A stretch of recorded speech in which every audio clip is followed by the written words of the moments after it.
What's good, y'all? It's Tyson. This is my maybe third time recording this video because the first time I was stuttering like hell, and then the second time I wasn't recording. So here we go again. Let's get right into it.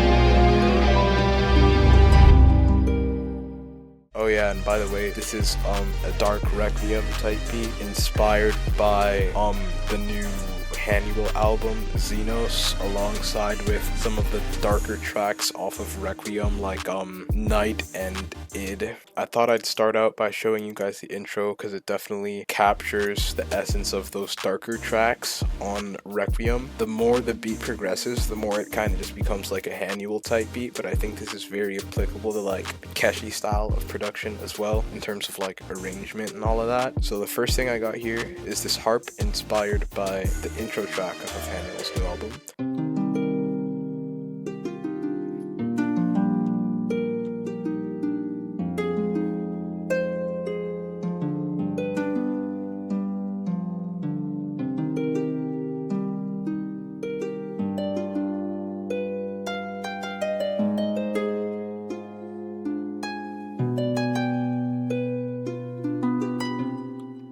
So this is just a basic harp preset off of X-Band, but I also have layered with this preset off of augmented strings with just a bunch of honestly random effects to make it more ambient. If you just take a little listen to this.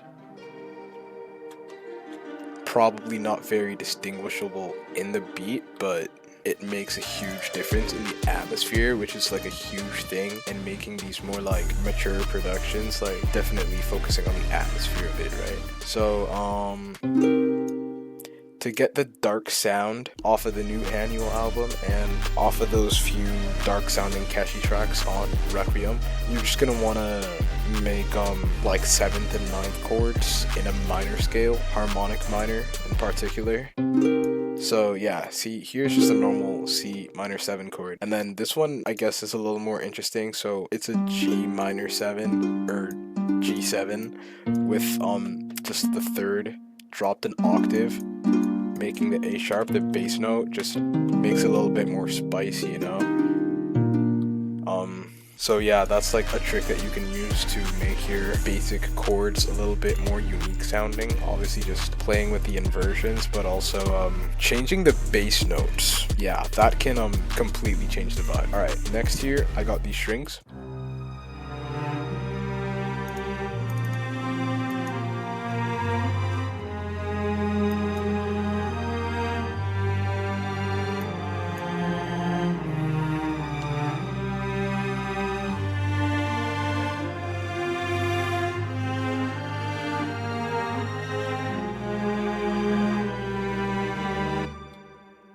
Sure where that other layer went, but whatever. Yeah, here the notes. Yeah, I'm not gonna lie, this is going to be one of the more challenging parts of the beat to execute if you were to try to do it yourself, because you're gonna want to add expression to your strings, which is something that I'm still not too great at, but I'm lucky enough to have gotten a hand from my boy Ricardo. Y'all should go check him out. One of the craziest guitarists I've ever seen with my own eyes. And anyways, if you have a MIDI keyboard, it might have like some sort of modulation wheel at the side, which you can press as you're playing a string sound you have in your plugin. I'm not sure if you can do it with one shots. I'm sure you can though. And what you're just gonna want to do is just to move the wheel up or down depending on what kind of dynamics you want the strings to have. So listen closely here.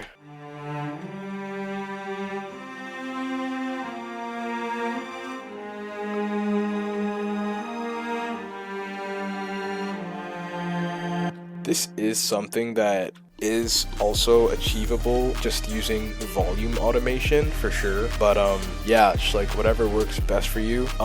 Not as much of a necessity for the sound on Requiem, I don't think, though Keshi does use this technique in other songs like Limbo and Understand, expressive strings for sure. But other than that, this is a very Hanuel part of the beat. Strings are very present in his new album. Now, the guitar.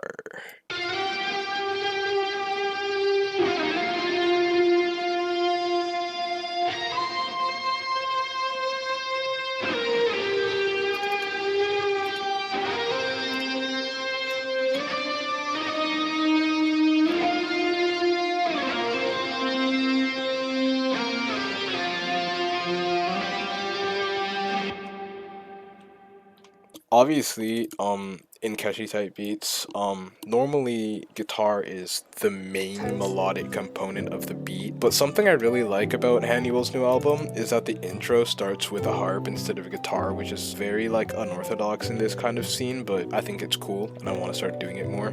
But here in this track, the guitar is used as more of like a supporting element than the main kind of focus, you know? So you got this guitar solo, and honestly, now that I think about it, this isn't even really a big thing in the new Hanuel album, but guitar solos like this are really present in Requiem too. So I'm not gonna lie, like I am years away from being able to play a guitar solo like this, so shout out to Ricardo again, but you can always find samples, or if you're lucky enough to know a guitarist yourself, then you can hit him up. I can show you guys how I processed it though, because that is definitely something that happened on my end. I thought I was tweaking guitar rigs, just took forever to open. Anyways, so I got this here lead preset for the guitars. If you're a guitarist, then I think you'll know better what these effect pedals do than I do, but here they are.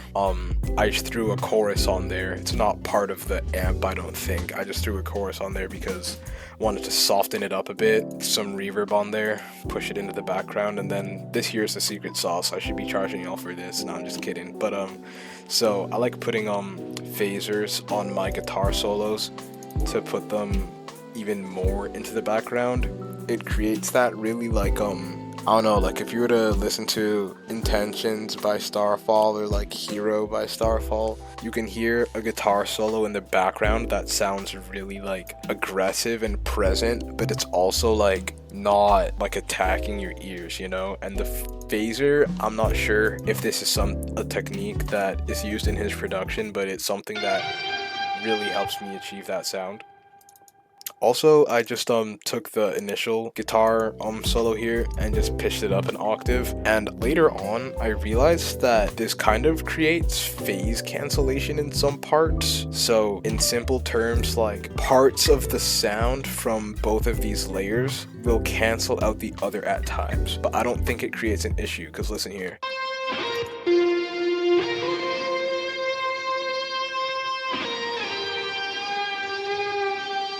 Yeah, so in some parts, it just makes the guitar sound like sometimes the pitched up version is taken over, sometimes the normal part takes over, and yeah, I think it's just like a cool little texture, you know? Next, I got these here keys. What the hell? Where are the bass notes? Am I tweaking? Wait. Huh, well.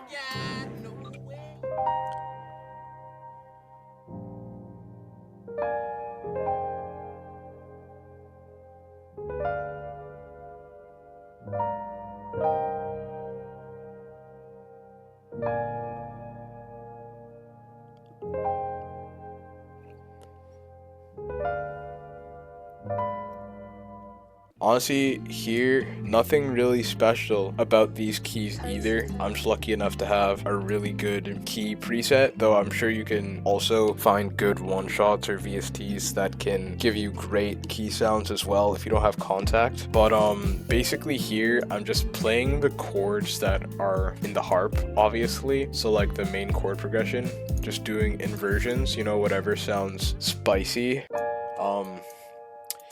Yeah, another thing is I just played this in. Like, I usually click in my MIDI, but like, shocker, like playing in your piano just gives it a cooler feel, you know? Like, look how off the grid this is, right? But just in context, it just sounds like super nice. Like, all I really did was play in the notes that I wanted, and then if I needed to, like, I'd move the bass note to be a little bit closer to the lines, but still, you know, try to keep the overall feel of the piano. Like, even with the metronome on, it sounds fine, doesn't it? Just very articulate when you leave your keys sounding messed up rather than hella quantized, even though there are ways that you can get a cool sound even if your keys are super quantized. Anyways, here I got this harp.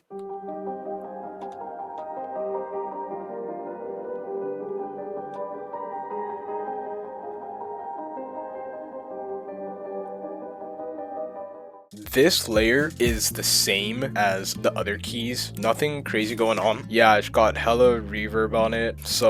I have them in a group because there's 2 layers of it, and then the first layer I just yeah, hella delay on it, and then yeah, a little more on the group that it's a part of. And then this layer right here is pretty cool, so I'll solo it.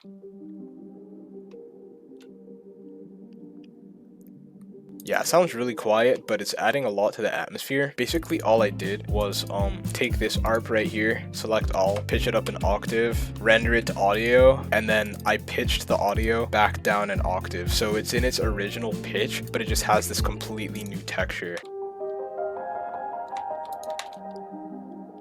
That's the same pitch. Pretty cool. I like it. And then I just added this crystallizer, and yeah, having them layered just sounds sick.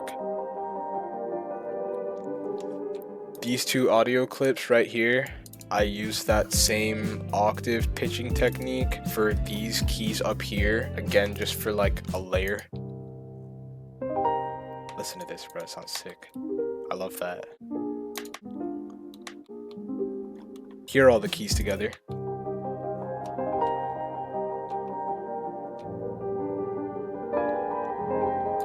Alright. Next, I got these here vocals. Yeah, it's just a random one shot I found in some kit I have. Honestly, it doesn't matter too much what it is. I'm not sure exactly what Hanuel song had vocals like this on the album, but they sounded like distorted and EQ'd, so I wanted to capture the same vibe. So for the distortion, I just got this Cold Fire preset, and then it's called Voices from the Void, but I honestly changed like a lot of the knobs here, so like if you have this plugin, you can just copy this, or honestly, it's nothing special. Like any distortion plugin will probably give you a similar effect. That's another thing, like with all of this like production stuff, like don't get caught up in trying to get the exact same sound as people. Just find sounds that you like and try to make them sound unique and presentable, you know. That's the biggest takeaway. Take the techniques you learn and then apply it to your own stuff. And then I got this I don't even know, bro, this plugin is troll, and then some delay, reverb, panning, and then this is the sauce here. It's just yeah, the phone EQ. You don't even need Pro Q3 for this. You could just copy an EQ that looks kind of like this, and then the band or whatever right here, I don't know, it used to look like this one too, like it was like a high cut, but I just turned it into a shelf because I kind of like some of those high frequencies, so I cut them out a bit to keep it sounding like a phone. But here's the difference, you know, pushing in the background a little more but not completely killing the high end. Next I got this vocal sample.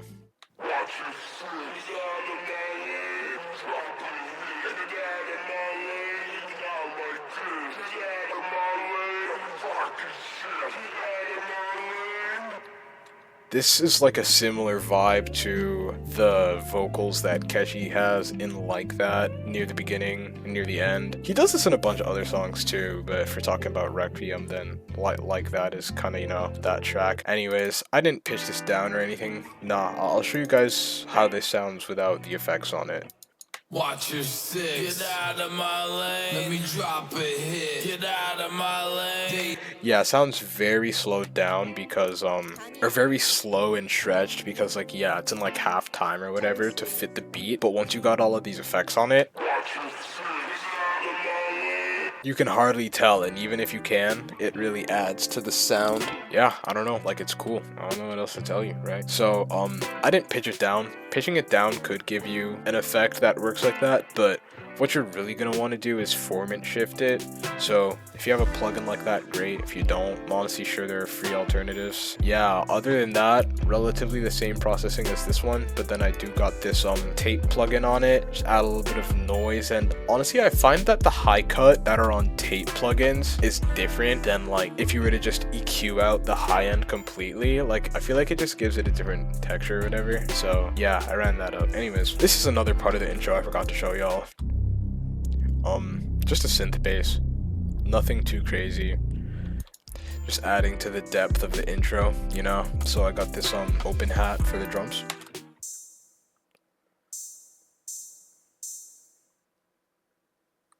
Hi-hat.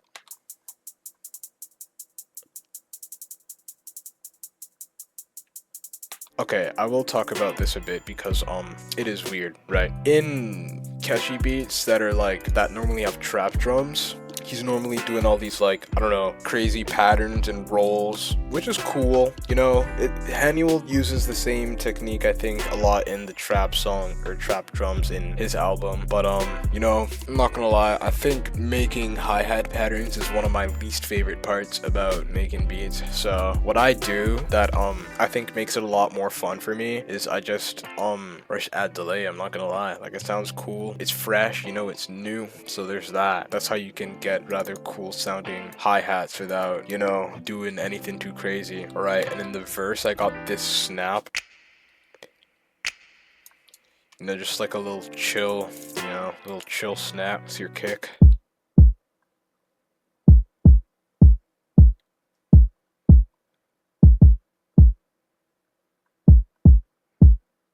Different kick for the chorus.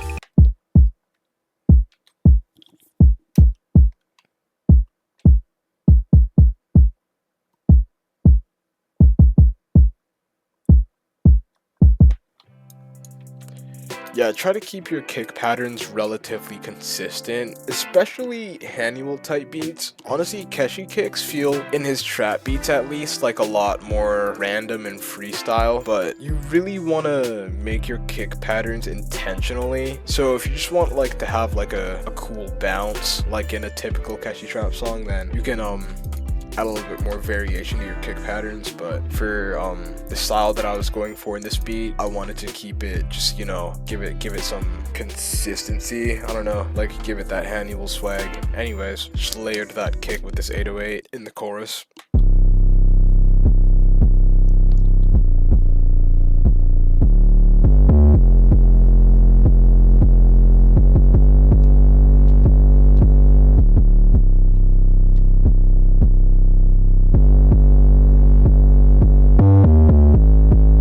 Here's how the drums sound in the chorus together.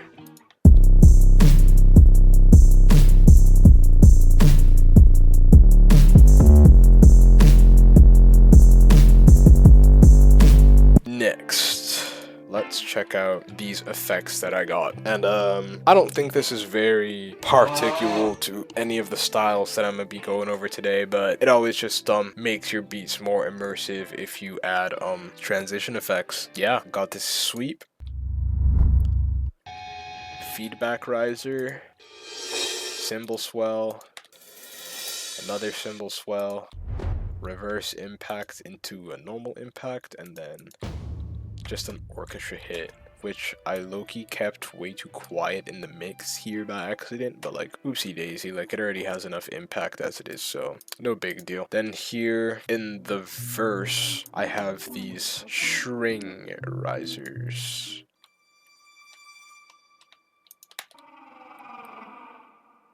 A lot of these I just found samples online, by the way. Another guitar riser here, or feedback riser. And then some pick slides here.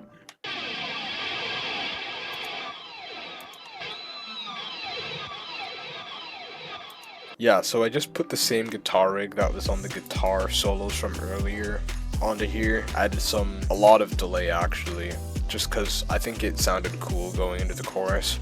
And then yeah, on this one I added some panning. I don't know, should make it a little more crazy. That's everything I got here. If you're still watching, that's fire, because this is like definitely the beat with the most tracks that I've ever uploaded to YouTube. So definitely a lot to cover, right? So I won't play too much of the arrangement because yeah, I don't want to make the video too long and the beat's already out if you want to listen and analyze it yourself. But I do want to go over the arrangement a bit, because in these new beats that are coming out on songs by people like Keshi and them, arrangement is definitely one of the most important aspects, right? So I saw somebody talking about how they want to make their songs kind of, I guess, I don't remember exactly what they said, but sound more like songs and not like they're just using the same loops. And honestly, there are ways to, you know, make your arrangements less loop dependent, like just creating different sections of your melodic components, like, you know, different drum patterns or whatever, which I will definitely showcase better in the next beat that I'm gonna show you guys. But for the most part, most songs nowadays are built around loops, and the most important thing you can do is not just to create different sections, but is just to, you know, add things in and take them out. As simple as that sounds, right? You know, changing up your drum patterns like I have with the kick here, chorus, changing up your sound, so instead of only using like a clap or a snare, like I switched it up to a snap here and then a snare in the chorus, which I forgot to show you actually. It's normal, but yeah, I just have some processing on it to sound a little bit more like an 80s snare, just before and after. Yeah, so just drum arrangement is huge, and then, you know, taking parts of your melody away, putting them back in. So in this verse here, I only bring in the second harp layer halfway through, and then in the chorus, you know, I add all the piano layers. This next verse, I have the background harp playing right away, and then since it's already there, I switch it up to not switch it up, but I bring in the arp pianos in the verse instead of waiting for the chorus, you know, a bunch of different things. Like I bring in the snare in the verse, I bring in hi-hats, and then in this little pre-chorus and bridge, I bring back the strings from the intro. It just gives it different energy. It's creating like it's creating tension, I guess, before we go back into the chorus, which in this second chorus here, I bring back in the guitar solos from the intro and leave out the strings. So whereas before you would only hear them together, now you're hearing them